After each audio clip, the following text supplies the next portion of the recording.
c'est un sujet qui fait couler beaucoup d'encre et de salive. On n'en parlait presque pas dans le passé.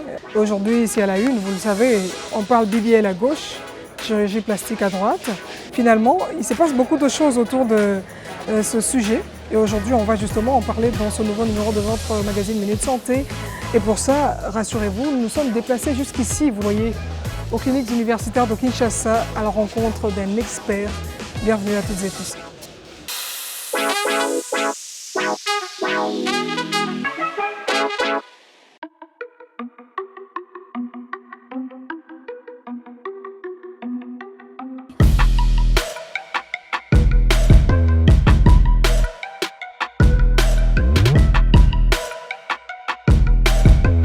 Ça y est, nous y sommes. Nous sommes dans le bloc opératoire des cliniques universitaires de Kinshasa et c'est ici qu'on va rencontrer l'expert avec qui on va s'entretenir autour de la chirurgie plastique. Bienvenue à tous. Bonjour docteur. Ah, bonjour madame, vous allez bien? Je vais bien, merci à vous. Je vous en prie. Merci. Entrez. Vous pouvez entrer, d'accord. Vous allez bien? Oui, en forme. Ok, on vous reçoit. Merci. Oui, Ça fait parler, hein, la chirurgie plastique, cette histoire Oui. de BBL. tout à fait. Tant prisé par les femmes, hein, les Oui. jeunes filles surtout. Hein. Oui, avec la modernisation, avec tout ce qu'il y a comme médias de l'étranger, Exactement. les filles veulent vraiment Ils veulent prendre des formes, de changer recopier des ce formes. que les autres font à l'étranger, oui. Notamment changer des formes, masser un peu le bassin, ainsi de suite. Donc, ça fait des buzz dans nos milieux. Et aujourd'hui, vous allez justement nous parler des conséquences et des avantages aussi. Hein, parce qu'il n'y a pas que les conséquences, il y a aussi des avantages, n'est-ce pas? Oui, effectivement, il y a les avantages qui priment sur les conséquences. Parce que c'est une On pense que c'est chirurgie- vice-versa, non? C'est pas ça? Non, les avantages Oui. priment sur les conséquences. Ok. Donc ça signifie que c'est une chirurgie qui est beaucoup plus avantageuse. Oui. Elle procure le sourire, tout ça. Vous allez le constater, on va beaucoup plus insister sur l'aspect de la réparation. Il y a des personnes qui ont des malformations congénitales et qui ne peuvent retrouver leur sourire qu'à la chirurgie plastique, qu'à partir de la chirurgie plastique. Et d'autres aussi qui n'ont pas de malformation congénitale, mais de suite d'un accident ou d'une agression, ils développent l'handicap et la chirurgie plastique, elle est là pour donner solution à leurs problèmes. Et d'autres filles aussi avec des percées, après qu'elles se fassent des percées d'oreilles, il y a des cicatrices kéloïdiennes, c'est la chirurgie plastique qui donne le sourire. De même que des femmes aussi qui après une chirurgie indiquée, je ne sais pas pour quelle affection, lorsque la cicatrisation s'est faite dans le mauvais sens, dans le sens d'une grosse cicatrice, tout ça, et là c'est la chirurgie plastique qui est là pour résoudre. La même chose aussi pour les personnes qui se brûlent. Vous voyez maintenant là, les moyens de locomotion à 2 roues de moto Exactement. au Congo. Il y a beaucoup de personnes qui se brûlent avec le taux d'échappement et du coup une tache noire apparaît, une mauvaise cicatrice et la dame ne sait plus mettre des jupes courtes, tout ça. Et il n'y a que la chirurgie plastique Qui peut tout réparer. réparatrice, voilà. Chirurgie plastique qui peut tout réparer. Très Voilà. bien, ça semble intéressant. Hein. On C'est peut se vraiment mettre alors, intéressant. si vous permettez, on peut se Merci, mettre en vous parler. pouvez prendre place. Merci.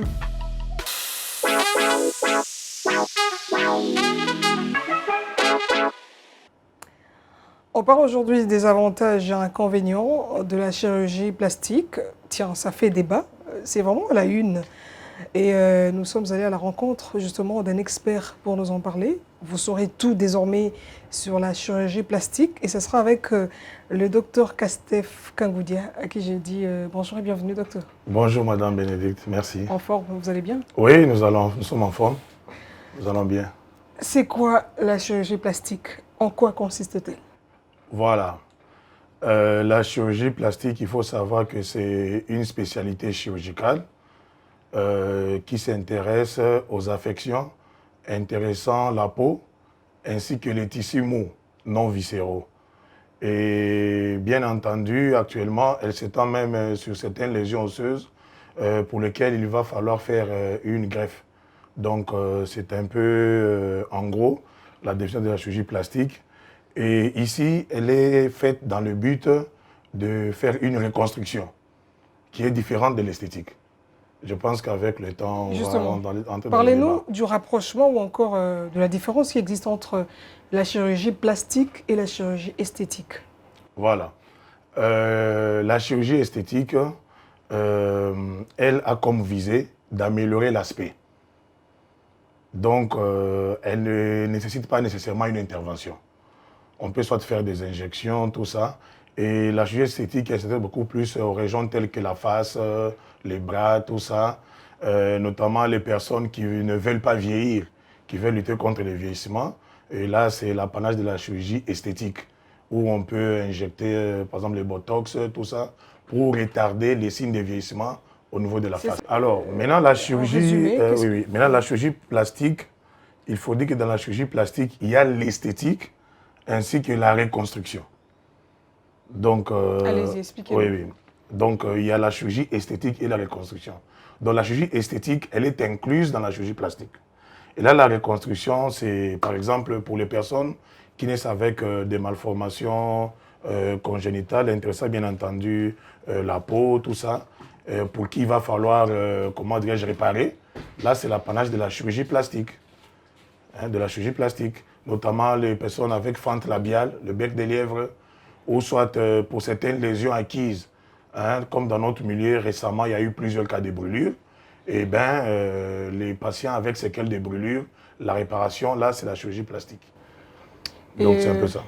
Est-ce que la chirurgie plastique est souvent pratiquée ici en République démocratique du Congo ou bien c'est un nombre assez limité, hein? Oui, comme vous le dites, il faut le reconnaître que c'est... Est-ce qu'il y a des gens qui viennent vous voir justement pour faire la chirurgie plastique? Oui, oui. Vous enregistrez un grand nombre de personnes? Oui, oui, oui. On a une grande patientèle. On a beaucoup de patients qui viennent pour des cas de chirurgie plastique. Et pour la petite histoire, il faut savoir que dans les temps, déjà vers les années 80, je pense qu'on n'était pas encore né, il y a le professeur Monabé, Patrice Kambala Kamouyaya, qui déjà avait posé certains gestes de chirurgie plastique, la greffe des peaux, qui est même un sujet de sa thèse. Il a travaillé sur la greffe des peaux à l'air libre.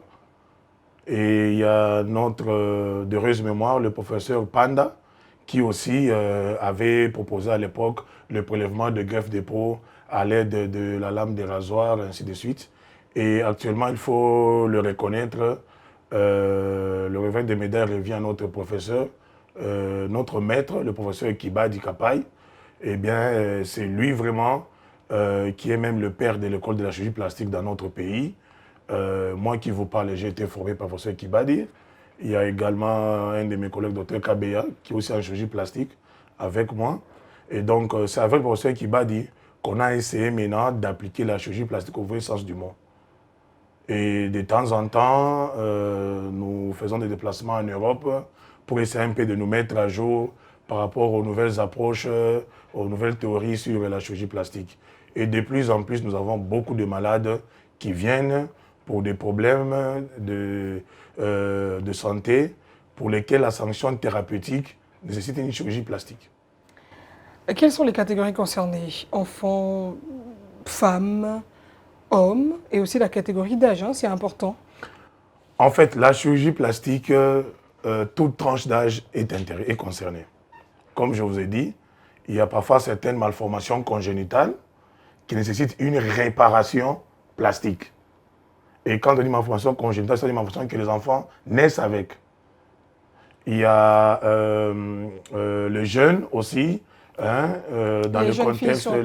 Oui, en fait, les jeunes filles, c'est beaucoup plus de consultations pour la chirurgie esthétique. Esthétique. Ah oui, esthétique. Et certains aussi le consultent pour des raisons de chirurgie plastique, notamment des cicatrices kéloïdiennes, des cicatrices hypertrophiques. L'homme, lorsqu'il a une cicatrice, il peut supporter et vivre avec.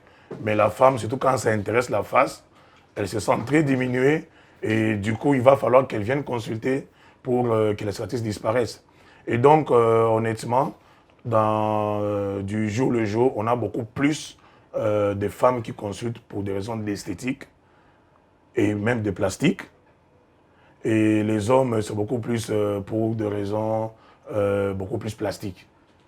Notamment, il fallait que j'insiste, hein, lorsqu'on parle de réparation des tissus mous ici, on voit aussi même la réparation des nerfs périphériques. Avec le phénomène Kuluna dans nos milieux, avec nos moyens de locomotion à 2 roues dans nos milieux, on a de plus en plus de cas de traumatisme de la main, traumatisme des membres, traumatisme facial. Et allez-y comprendre que toutes ces lésions-là, il n'y a que la chirurgie plastique qui apporte la solution à toutes ces lésions-là traumatiques. Partant de votre expérience et des cas que vous avez eu à gérer dans ce type de chirurgie, quelles sont les vraies raisons qui poussent par exemple une femme? Elle se dit délaissée ou soit voilà, il faut arranger les formes parce que mon mari, voilà, ou soit je risque de perdre mon mariage. Avez-vous déjà rencontré ces genres de cas?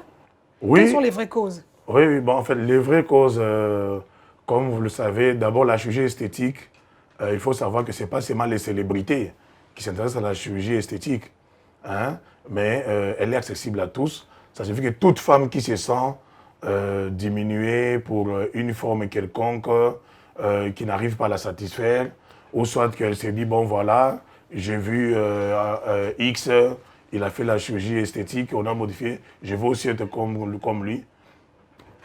C'est, comment dirais-je, son plein droit de revenir vers le service pour qu'elle bénéficie des soins qu'elle veut.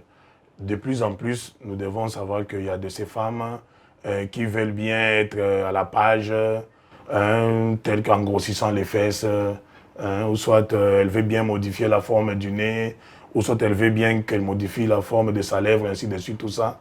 Et là, nous jugeons au cas par cas. Et honnêtement, dans notre pratique, jusque-là, les modifications des formes, ça c'est beaucoup plus notre maître, le professeur Kibadi. Et il faut savoir que nous travaillons vraiment en synergie. Donc lorsque nous avons un cas un peu beaucoup plus complexe, nous ne cessons pas de recourir auprès de lui pour que nous ayons certaines orientations. Donc honnêtement, s'il faut comparer le nombre de patients qui viennent pour des raisons esthétiques et ceux qui viennent pour des raisons plastiques, dans notre milieu, on a beaucoup plus de patients qui consultent pour des raisons plastiques. Pour des raisons esthétiques, c'est à peine quelques cas qu'on reçoit, tout ça. Et il faut savoir, c'est l'Afrique noire aussi, il y a la peur. Hein. Exactement. Il y a la peur qui fait à ce que quelqu'un se dit, bon, c'est vrai que je ne suis pas content de mon nez, mais en allant subir une chirurgie plastique, attention, ça risque de tourner au vinaigre. Et puis on va pointer du doigt l'oncle du village. Voilà, l'oncle du village, c'est à cause de lui, la dot n'était pas content et voilà ce qui m'arrive. Donc dans notre milieu, c'est comme je vous ai, la chirurgie esthétique, c'est à peine. Mais la plastique, c'est chaque jour. Chaque jour. Chaque jour en tout cas. C'est intéressant. Oui, oui. Parlez-nous justement des avantages de cette chirurgie-là. Quelles sont les chances de réussite? Bon, pour parler des chances de réussite, d'abord, il faut que nous parlions d'abord des facteurs qui déterminent la réussite d'une chirurgie. Exactement. Il y a premièrement l'âge. Allez-y comprendre l'âge très avancé. Déjà, ça prédispose à certains échecs de chirurgie que chez un jeune. Hein? Et puis, deuxièmement, il y a aussi des tares préexistantes. Hein? Donc, lorsqu'on doit faire une chirurgie chez un diabétique, c'est différent d'une personne qui n'a aucune tare telle que le diabète, ainsi de suite, tout ça. Et ici, nous parlons beaucoup plus des chances de réussite en termes de récupération fonctionnelle et en termes aussi de l'amélioration de l'aspect. Alors, si l'aspect est amélioré, nous estimons que c'est un succès. Si, par exemple, quelqu'un qui a eu un traumatisme avec section des tendons ou des nerfs, il vient, on fait la chirurgie plastique, on répare les nerfs, et puis on fait la reconstruction, et que la personne arrive à, comment dirais-je, à retrouver sa fonction comme il se doit, à retrouver l'aspect plus ou moins bon, je m'excuse, du membre, tout ça, nous estimons que c'est déjà bon. Voilà, c'est un peu ça. Et parlons des désavantages ou inconvénients. Oui. Est-ce que la chirurgie plastique peut conduire aussi à la mort ou à d'autres dégâts ou à d'autres conséquences néfastes sur la santé humaine? Bon, comme toute chirurgie, hein, le risque zéro n'existe pas. Comme toute chirurgie, le risque zéro n'existe pas. Mais du moins, pour la chirurgie plastique, dans notre milieu, le petit temps où on a eu à pratiquer, je peux vous dire qu'on n'a pas eu de complications, on n'a pas non plus de cas de décès liés à la chirurgie plastique. Jusque-là, non. Et même pour notre maître, je pense que c'est depuis plus de 24 ans qu'il est ici et qu'il pratique la chirurgie plastique et tout ça. En tout cas, on n'a jamais eu de genre de décès liés à la chirurgie plastique, non, jamais. Malformation ou des plaintes allant dans d'autres sens? Non, par contre, nous réparons les malformations. Nous réparons les malformations. C'est la chirurgie plastique. Nous réparons les malformations qui peuvent être congénitales ou acquises, comme je vous ai dit tout à l'heure là. Nous réparons tout ça. Donc, sinon, pour me résumer, risque zéro dans pour une chirurgie, ça n'existe pas. Mais du moins, à présent, jusqu'à ce jour, on n'a pas enregistré des plaintes, des complications, genre décès, tout ça lié à la chirurgie plastique, jusque-là, non. Il y a une catégorie, c'est une question d'un téléspectateur, Oui. les femmes enceintes, ou Oui. la femme enceinte, on prend la femme enceinte. Oui. Peut-elle s'essayer cette chirurgie-là? Ça peut aller avec elle? Bon, une femme enceinte, d'abord, il faut savoir quelle est la lésion ayant poussé ou soit pouvant nous amener à une chirurgie. Parce que comme vous le constatez, si peut-être c'est une lésion qu'elle a traînée depuis très longtemps, il n'y a pas d'urgence à opérer pendant qu'elle est enceinte. Mais s'il arrivait que c'est une malformation vitale nécessitant une réparation plastique, soit qu'au cours, pendant l'accouchement, il peut y avoir une complication, genre décès, tout ça, là, en ce moment-là, il va falloir qu'elle soit prise en charge dans la multidisciplinarité. Ça signifie quoi? Le chirurgien va s'occuper de ce qui est plastique, mais il ne pourra le faire qu'après avoir eu l'accord ou le quitus d'un obstétricien qui suit la dame pour dire voilà, à tel moment vous pouvez intervenir, ou soit à tel moment vous ne pouvez pas. Donc là, il va falloir qu'il y ait implication de l'obstétricien qui suit cette femme-là enceinte, et il revient à cela de dire voilà, maintenant là, vous pouvez ou pas. Mais sinon, si ce n'est pas urgent, nous préférons laisser la femme s'accoucher dans les meilleures conditions, et plus tard, on peut différer la chirurgie plastique. Et ça prend combien de temps, justement, cette chirurgie-là, pour que la personne revienne à sa forme initiale? Ça prend combien de temps? Bon, c'est au cas par cas. Quand il y a une malformation, ça signifie que la malformation elle est constatée avant la chirurgie. Et aussitôt, dans le post-opératoire immédiat, on sait déjà apprécier et voir que non, la malformation qu'on avait au départ, elle n'est plus. Mais du point de vue fonctionnel, là, la fonctionnalité, elle est progressive. Elle est progressive. Vous pouvez, par exemple, vous avez eu des personnes avec des brûlures au niveau des articulations.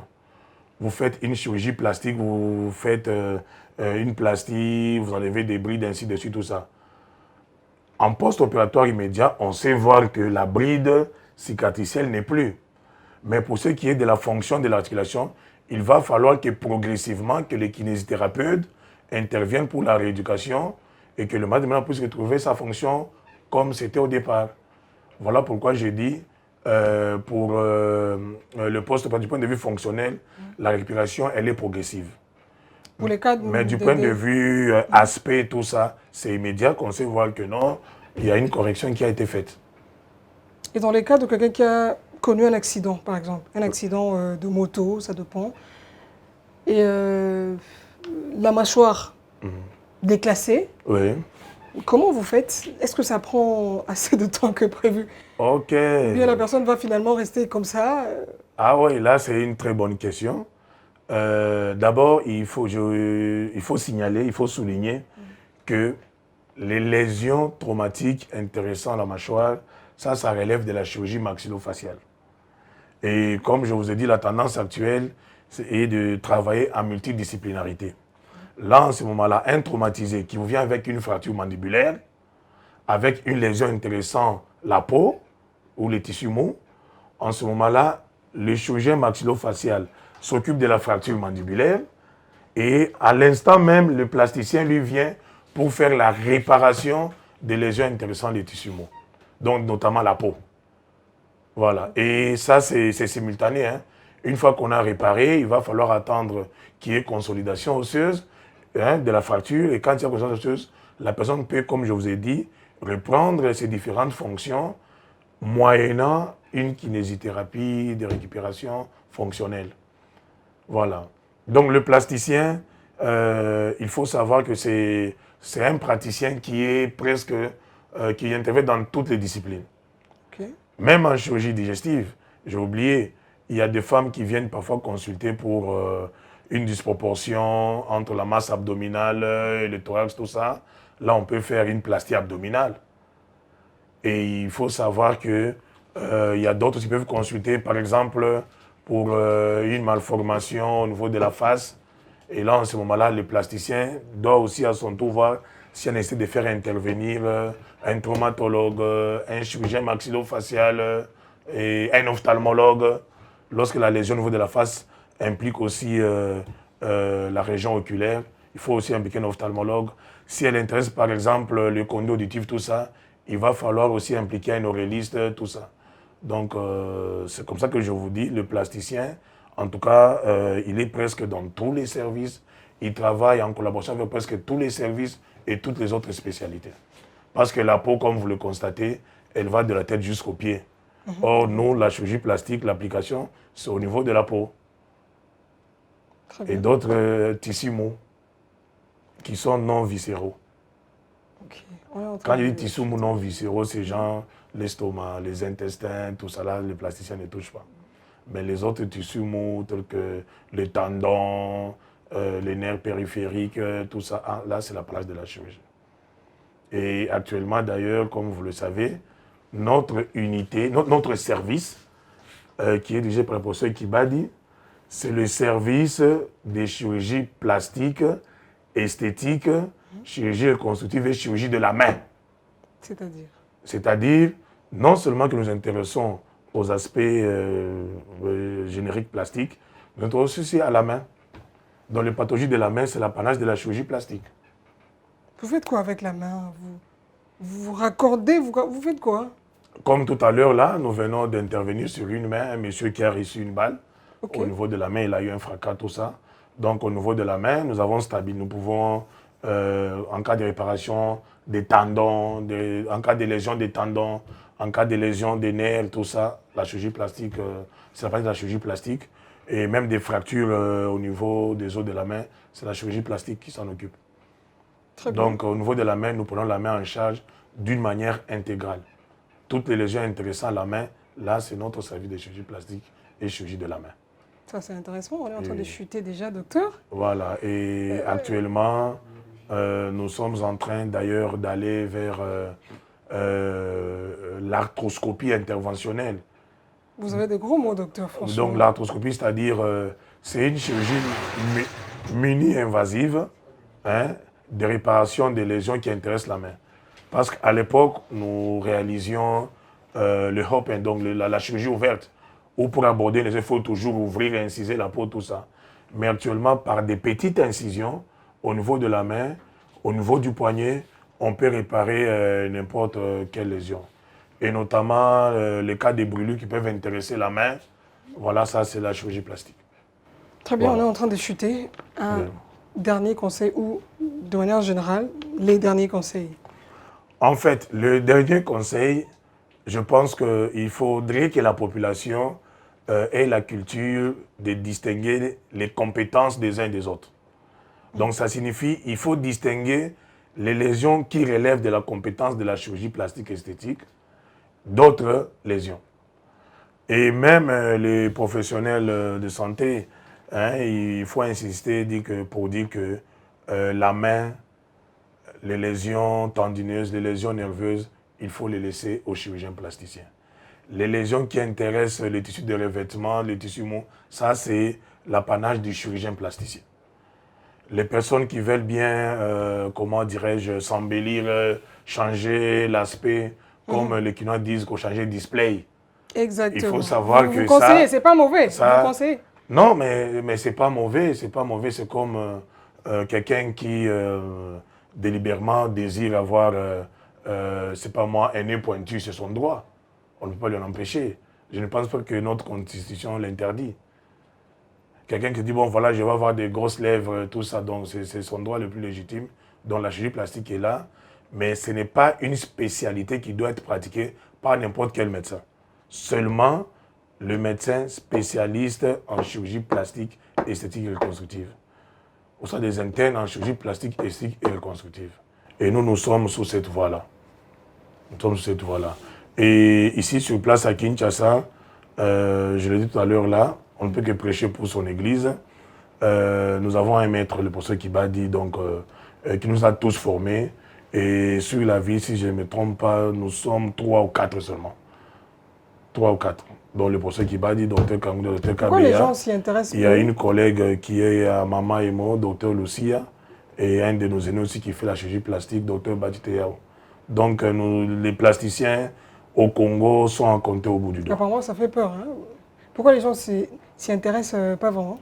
Bon, d'abord, c'est une hyper spécialité trop exigeante qui demande beaucoup de maîtrise, beaucoup de patience.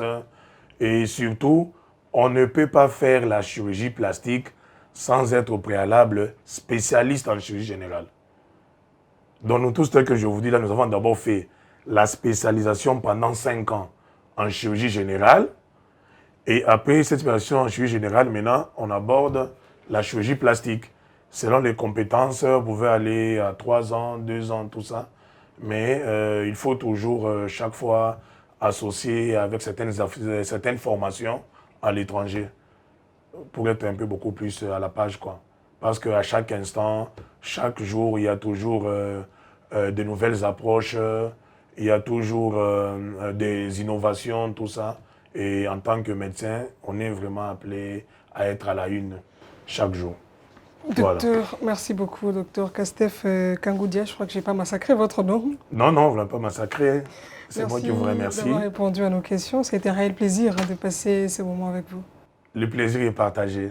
Merci.